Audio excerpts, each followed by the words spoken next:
राधे राधे दोस्तों। कहानी शुरू होती है हरिहर नाम के एक शहर से। वहीं के एक पुराने पर बड़े मकान में रहता था दीपक का परिवार। दीवारों पर पेंट उतर चुका था, लेकिन उन दीवारों पर शक, अहंकार और पुरानी सोच की परतें अभी भी मजबूती से चिपकी हुई थीं।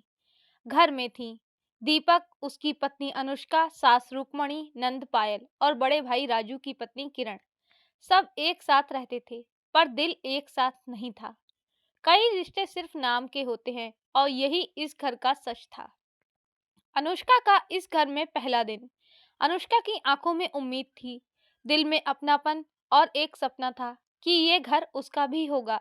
पर जैसे ही वो इस घर के अंदर आई, उसे जल्दी ही समझ आ गया कि इस घर में औरत बस काम करने के लिए लाई जाती है, सम्मान के लिए नहीं।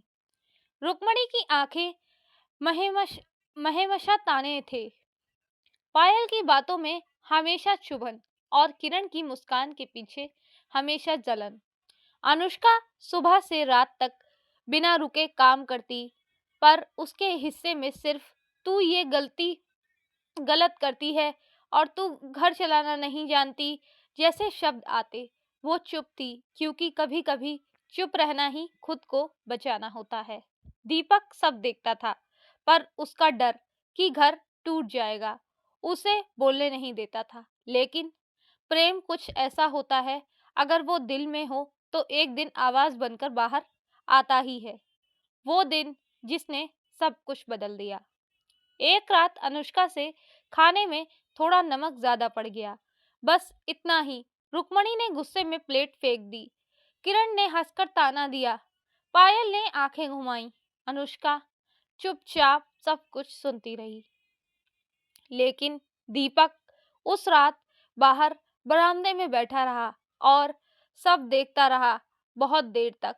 और सोचता रहा और सोचा, अगर मेरी पत्नी को हमेशा सहना ही पड़ा तो मैं किस काम का पति हूँ। और अपने आप को कोसता रहा। उसके मन में बहुत सवाल उठने लगे खुद से। क्या घर इतना महत्वपूर्ण है कि पत्नी का सम्मान कुर्बान कर दूं? प्यार चुपचाप से नहीं चलता, साथ से चलता है। अगली सुबह उसने सोच लिया था कि आज अगर कुछ हुआ तो वह चुप भी नहीं रहेगा। और पहली बार दीपक की आवाज। सुबह सब नाश्ते पर बैठे थे। रसोई में चम्मचों की खनक, बर्तन की आवाजें और रोज होने वाले तानों की तैयारी। लेकिन उस दिन दीपक की आवाज धीमी, सीधी और बहुत स्पष्ट थी। दीपक ने देखा और सब महसूस किया, और उसने कहा, माँ, अनुष्का गलत नहीं है, गलत हम हैं। हम हर बात में उसकी कमी निकालते हैं, जबकि वो बिना शिकायत यहाँ सब कुछ निभा रही है।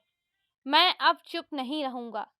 आज के बाद इस घर में कोई भी उसकी बेइज्जती नहीं करेगा, और अगर करेगा भी तो मैं और अनुष्का अलग घर में चले जाएंगे। और मैं अब बर्दाश्त नहीं कर सकता। अनुष्का पूरा दिन काम करती है, लेकिन उसके काम का कोई सम्मान नहीं करता। हर दिन सब उसे ताने सुनाते हैं। पूरा घर शांत हो गया। दीपक, तू क्या बोल रहा है? तुझे पता भी है तू अब गुलाम बन गया है? और अब तू अपनी माँ से ऐसे बोलेगा? जो और जोर जोर से चिल्ला कर रोने लगी। नंद भी उसी के साथ देने लगी। रुक्मणी के होंठ कांपे। तू बहू के लिए अपनी माँ को छोड़ देगा? दीपक ने कहा, मैं किसी को नहीं छोड़ रहा माँ।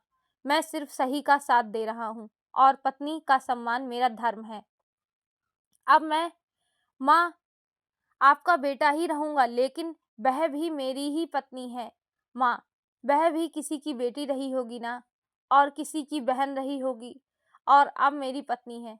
अनुष्का की आंखों में फिर आंसू थे, पर इस बार सम्मान के आंसू। धीरे धीरे घर बदलने लगा। कुछ दिन कोई कुछ नहीं बोला, पर वातावरण बदल चुका था।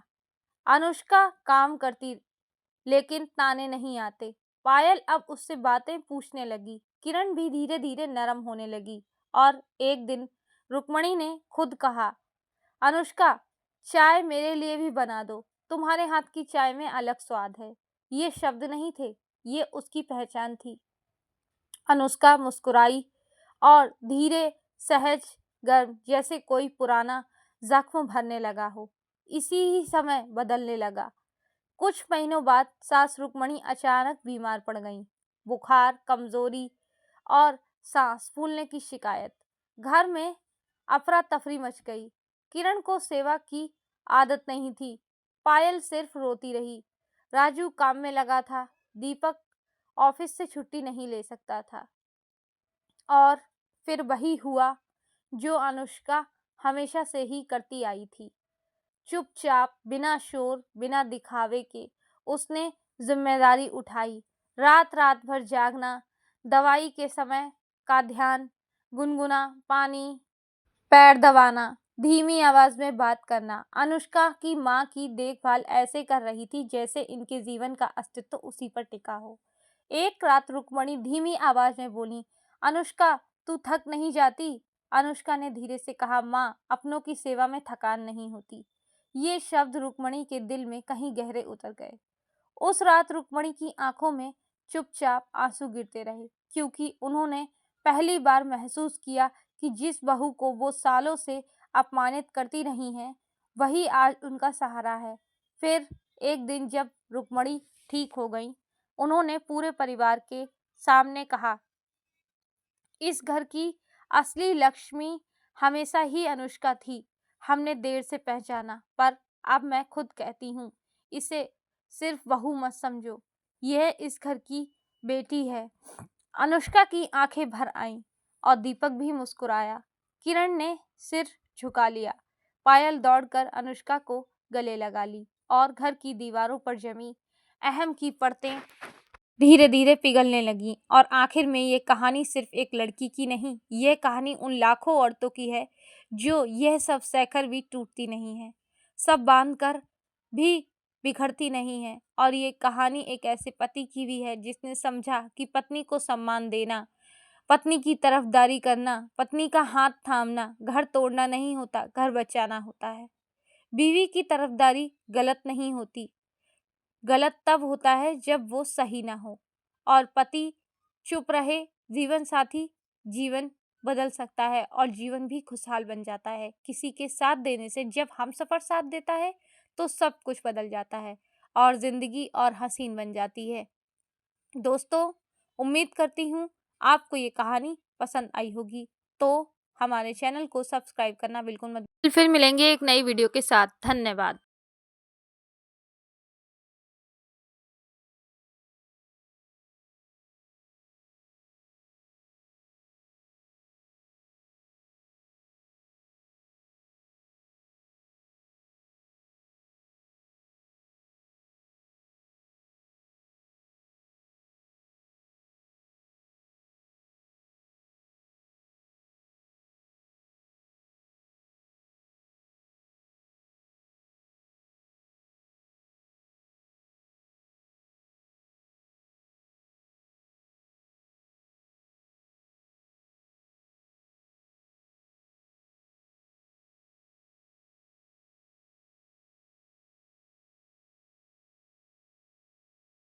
फिर मिलेंगे एक नई वीडियो के साथ। धन्यवाद।